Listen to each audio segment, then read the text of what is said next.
So today on the channel, I thought I'd highlight a couple differences between these two machines.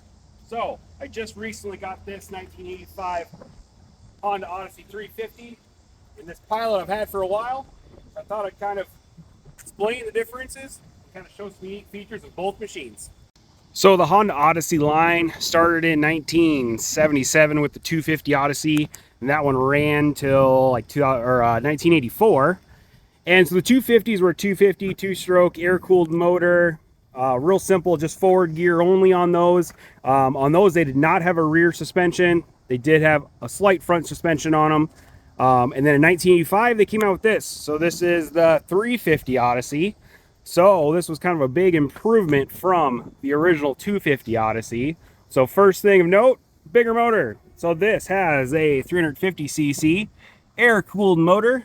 So on these, you've got these nice air scoops on the side that funnel that air down into the cylinder head for cooling. Along with a bigger motor, they did come with a different transmission. So these have a forward neutral reverse transmission, which is really nice. It's pretty handy having reverse on these things with the 250 Odysseys. It's pretty easy to get into a spot where you kind of get stuck and need reverse. Like the 250 Odysseys, everything was hand controls.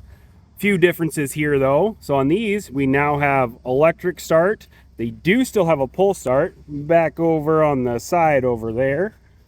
But we got headlight controls on, off, high and low beam, kill switch right here on the dash.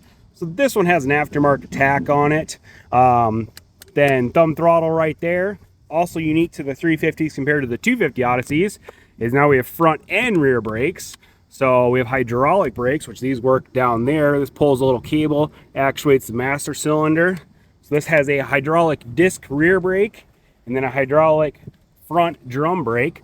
Once again, all hand controls on these. Another big upgrade compared to the 250 Odyssey is the suspension. So on the front, we have this trailing arm style suspension, which was similar to the 250 Odysseys. These have a little bit more travel to them. And then we have an independent suspension on the rear. So these are also kind of a trailing arm setup with a stability link there. It's got a U-joint drive shaft system. But basically we've got kind of this big one trailing arm link here that pivots, shock mounted back there. And then one link there for stability there. These all came factory air box with a factory snorkel, which was kind of nice. So going through water and things like that, they're pretty sealed up from factory. This is all the stock pipe and everything still. These are a CVT transmission, just like the 250 Odysseys. Don't mind that, that's a Polaris clutch on there. That's a video for another day. But CVT transmission, Belts transmission on these. Battery located right here. Transmission system right there. Got the brake down there, as well as a park brake mechanism. Gas tank on the side. Kind of unique on the Odysseys as well as the Pilots. These gas tanks take the ignition key to unlock them. So to open the gas tank, you need the key, which is kind of different. So this one I'm definitely still doing some work on at the moment. Trying to get this thing kind of dialed in a little bit better.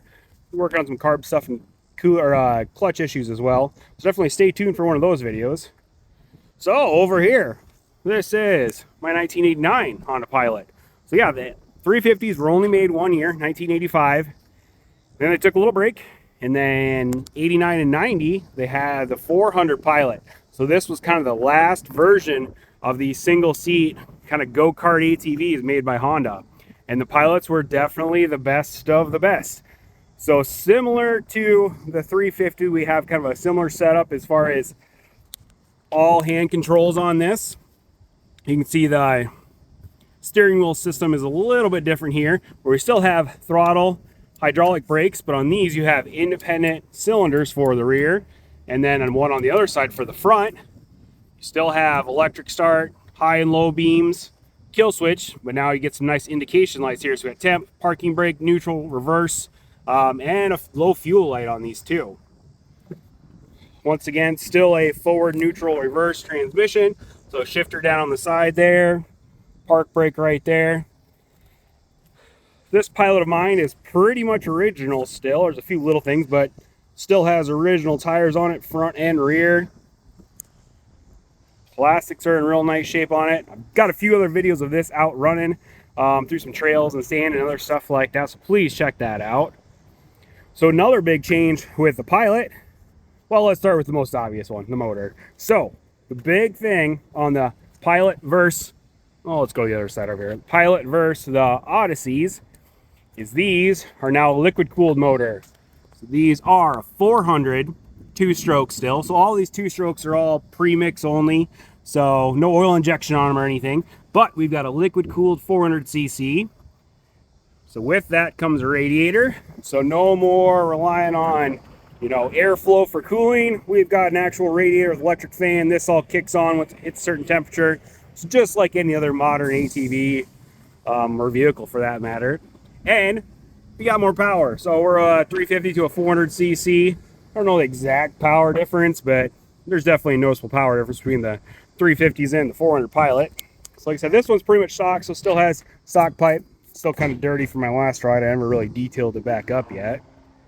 So with these, you do still have electric start, and you even still have pull start. So there's pull start rope on the back side of these. Another big unique difference between the Pilots and Odysseys is suspension. So on the front, we now have a dual A-arm setup. So much better control and stability purposes for that. And on the rear, no more trailing arm system. And once again, another kind of dual A-arm setup. So these, honestly, for what they are, they ride really well. They handle well, they're comfortable. It's a pretty unique machine. There's just nothing else out there like them. Just like the Odyssey, gas cap on this requires the key to open up. So got a gas tank here, that's a coolant overflow reservoir. Airbox on these aren't snorkeled quite as high, which honestly I think there might have been a snorkel that went up here on these. I can't remember for sure. I didn't have that when I got it. This is an auxiliary gas tank. This is not a stock thing. This was something that was added, as well as the little cooler rack on the back was a little aftermarket thing. But the exhaust shoots out the side there. Got brake light, like a reverse light that comes on. Transmission's down here. So once again, still have a disc rear brake. And then we do have drum front brakes on these, which the drums are not that great, honestly, but they do the job. Different drive shafts down here. So we've got actual inboard and outboard CV shafts on these instead of the U joints. And a lot more suspension travel as well. These shocks factory even came with some remote reservoirs on them.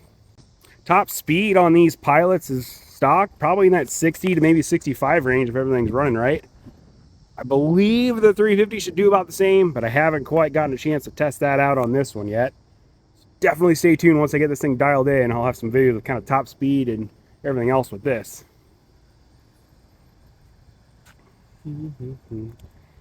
Once again, your feet stick down here. Got headlights on the front. Yeah, that's pretty much it though. It's pretty unique machines. So yeah, that's my Honda Pilot and my new 350 Odyssey. So yeah, if you haven't subscribed yet, please subscribe to the channel. Check out my other videos. Like I said, got quite a few of them with the Pilots running around. Even got a 670 Skidoo swapped Pilot. That's pretty sweet. And a bunch of other vintage content. So please check it out. Thanks for watching.